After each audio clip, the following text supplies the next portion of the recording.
Afternoon everyone, how are you. उम्मीद करती हूँ तुम लोग सब अच्छी होगी अपने घर पे। और आज हम लोग जो है वो जनरल साइकोलॉजी का यूनिट 4 इंटेलिजेंस चैप्टर का जो नेचर एंड कैरेक्टरिस्टिक है, आज हम लोग उसके बारे में स्टडी करेंगे, राइट। तो सबसे पहले चलते हैं हम लोग इंट्रोडक्शन में। इंटेलिजेंस का इंट्रोडक्शन, बहुत सारे थ्योरीज़ इंटेलिजेंस के संबंध में बने हैं, बहुत सारे आइडियाज़, बहुत सारे डेफिनेशंस जो हैं वो इंटेलिजेंस के बारे में दिया गया है। बहुत लोगों ने कहा है कि इंटेलिजेंस जो है वो जिसकी लर्निंग एबिलिटी बहुत अच्छी होती है वो इंटेलिजेंस है। किसी ने कहा है मेमोरी को लेके कहा है, किसी ने कहा है कम्युनिकेशन को, किसी ने कहा है अंडरस्टैंडिंग को।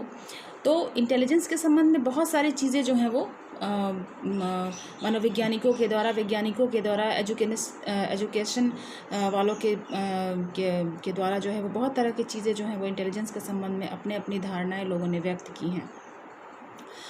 तो फर्स्ट में तुम लोग देख रही हो, यहाँ पे पढ़ भी सकती हो कि several theories about intelligence emerge in 20th century and with them debate about the nature of intelligence, whether it is hereditary, environment or both। Intelligence जो है वो क्या वो हमारे वंश से प्रभावित होता है या हमारे आसपास के वातावरण या फिर दोनों से ही। तो ये चीज़ें जो हैं वो हमेशा ही जो है वो अध्ययन का विषय वस्तु बनी हुई हैं और रही हैं हम शुरू से ही।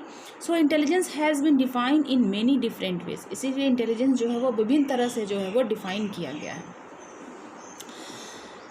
और including one capacity of for logic, किसी ने कहा है कि जिसके पास बहुत अच्छी तार्किक क्षमता होती है वो है। किसी ने कहा है एब्स्ट्रैक्ट थॉट को इंटेलिजेंस माना है। किसी ने अंडरस्टैंडिंग को, किसी ने self awareness, communication, learning, emotional knowledge, memory, planning, creativity and problem solving.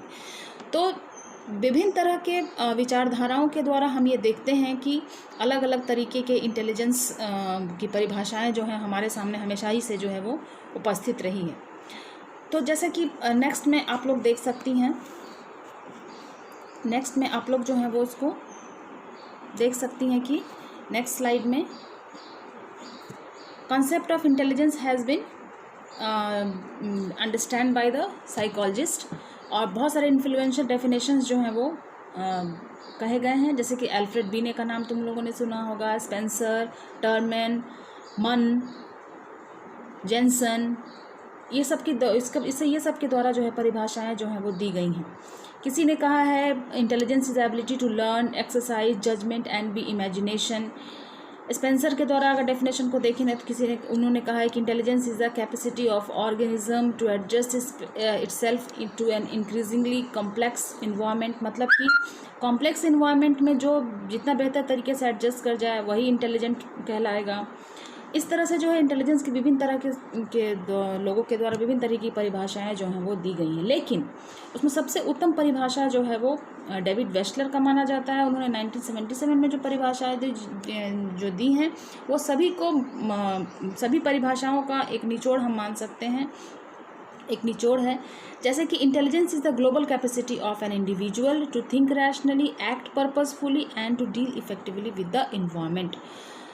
तो इसका मतलब ये हुआ कि इंटेलिजेंस जो है वो एक सार्वभौम क्षमता है, जो कि एक इंडिविजुअल जो है, जो व्यक्ति जो है वो रैशनली थिंक करता है, तार्किक चिंतन करता है, उद्देश्यपूर्ण व्यवहार करता है और अपने वातावरण में प्रभावशाली तरीके से जो एडजस्ट करता है वो इंटेलिजेंस है। तो वेस्लर की परिभाषा जो है वो सबसे जो है वो उत्तम जो है वो मानी गई है।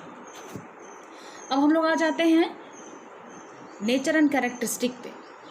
नेचर एंड कैरेक्टरिस्टिक में ये कहा गया है कि अब इसका हम लोग स्वरूप समझते हैं, इसकी क्या क्या विशेषताएं हैं, इसके बारे में हम लोग अगर देखें तो यहाँ कुछ बिंदुओं के द्वारा हम लोग इसको जो है वो बेहतर तरीके से समझ सकते हैं।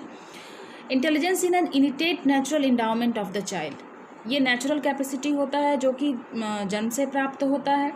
Intelligence is power of good respond from point to truth. Intelligence is the ability of adaptation and adjusting a new situation.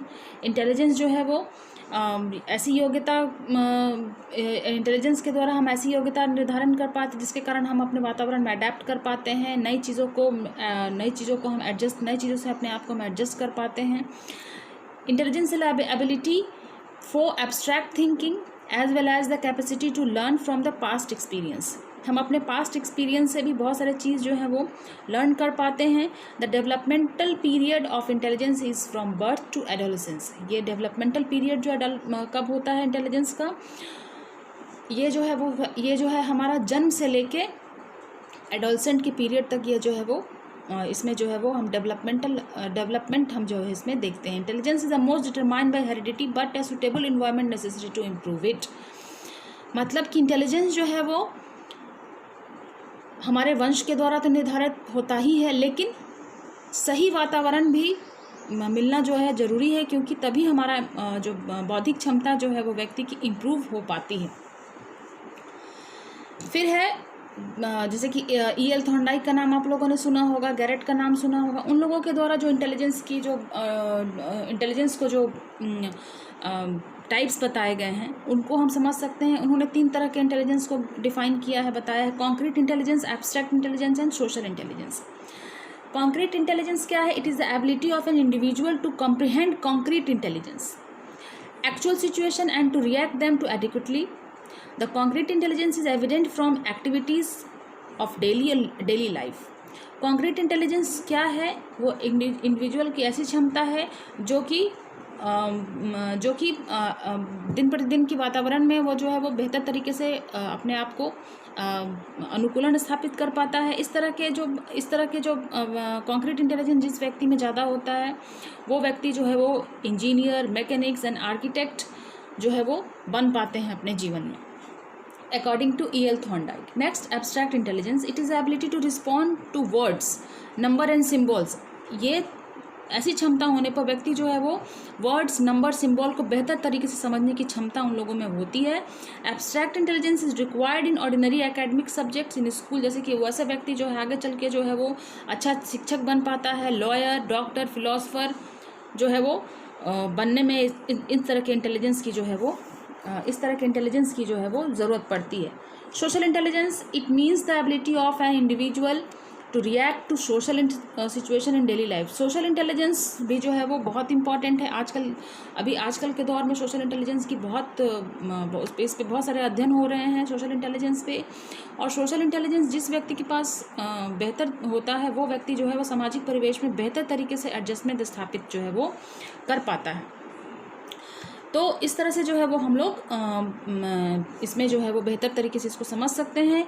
और इस इंटेलिजेंस के रहने पर, मतलब सोशल इंटेलिजेंस के रहने पर वो व्यक्ति जो है वो अच्छा leader, minister, member of the diplomatic source and social worker जो है वो इस तरह के सिचुएशन में जो है वो बेहतर तरीके से अपने आप को कोप अप करने में सुविधाजनक महसूस करता है। तो ऐसा व्यक्ति जो है वो उस क्षेत्र में ज़्यादा नाम कमा पाता है। नेक्स्ट जो है वो है डिटर्मिनेंट्स ऑफ इंटेलिजेंस। अब हम लोग बात कर लेते हैं कि इंटेलिजेंस का जो है वो कौन कौन सी चीज़ों से हमारा इंटेलिजेंस प्रभावित हो सकता है, ये जानना बहुत ज़रूरी है। और इसमें जो है वो कुछ बिंदुओं के द्वारा हम इसको समझ सकते हैं। जैसे हेरिडिटरी फैक्टर, तुम लोग जेनेटिक्स में भी जो है वो पढ़ी होगी कि जो हमारा पहला चैप्टर था उसमें जेनेटिक्स में भी ये बताया गया था कि उससे इंटेलिजेंस जो है वो काफ़ी हद तक प्रभावित होता है। और हेरिडिटरी जो है वो पर्सनालिटी को भी प्रभावित करता है, आपके इंटेलिजेंस को प्रभावित करता है, आपके थॉट्स को प्रभावित करता है। तो ये सारी चीज़ें जो है वो प्रभावित जो है वो हेरिडिटरी से जो है वो होती हैं। Hereditary factor, environmental factor, culture, sex difference, health, family size, social deprivation, socio economic status, ये सभी चीज़ें जो हैं वो इंटेलिजेंस को जो है वो प्रभावित करती हैं। These all are determinants of intelligence. Hereditary factor प्रभावित करती हैं। इन्वायरमेंटल फैक्टर मतलब कि हमारे आसपास का जो वातावरणीय कारक जो है वो काफ़ी हद तक प्रभावित करता है हमारे इंटेलिजेंस को। मतलब कि अगर आपके पारिवारिक रहन सहन हुआ या आपके परिवार का साइज़ कैसा है, और ये सब चीज़ें जो है इन्वायरमेंटल फैक्टर के अंतर्गत आ जाती हैं। कल्चर, किस संस्कृति में हम लोग रह रहे हैं, किस संस्कार क्या हमारा कल्चर है, किस तरह की संस्कृति में हमारा पालन पोषण हुआ है, उसका प्रभाव भी हमारे इंटेलेक्चुअल डेवलपमेंट को प्रभावित करता है।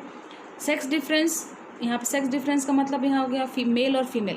बहुत सारे अध्ययन में बताया गया कि मेल जो है वो उनकी एब्स्ट्रैक्ट थिंकिंग जो है वो बेहतर होती है महिलाओं से। बहुत सारे स्टडीज़ जो अब आ रहे हैं उसमें ये भी हम लोग देखते हैं कि बहुत सारे क्षेत्रों में महिलाएं जो हैं वो आगे हैं।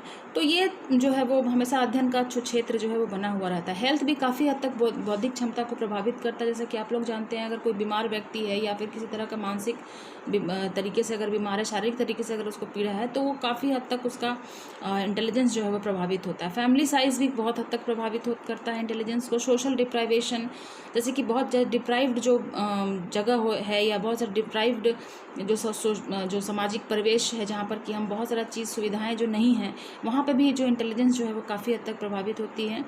सोशो इकोनॉमिक स्टेटस, आर्थिक सामाजिक जो स्टेटस है वो भी बहुत हद तक जो है वो प्रभावित करता है इंटेलिजेंस को। तो इस तरह से जो है वो हम देखते हैं कि इंटेलिजेंस का जो डिटर्मिनेंट जो है वो काफ़ी हद तक जो है वो इम्पॉर्टेंट भी है और इसको समझना जो है वो अति आवश्यक है। तो आज के लिए हम लोग इतना ही रहने देते हैं। नेक्स्ट क्लास में हम लोग इसके इंटेलिजेंस के थ्योरी के साथ मैं उपस्थित होंगी तुम लोगों के लिए। तब तक तुम लोग इसको रिवाइज करो और इसको स्टडी करो, इंटेलिजेंस का डेफिनेशंस और सारे चीज़ों को अध्ययन कीजिए। तब तक के लिए थैंक यू।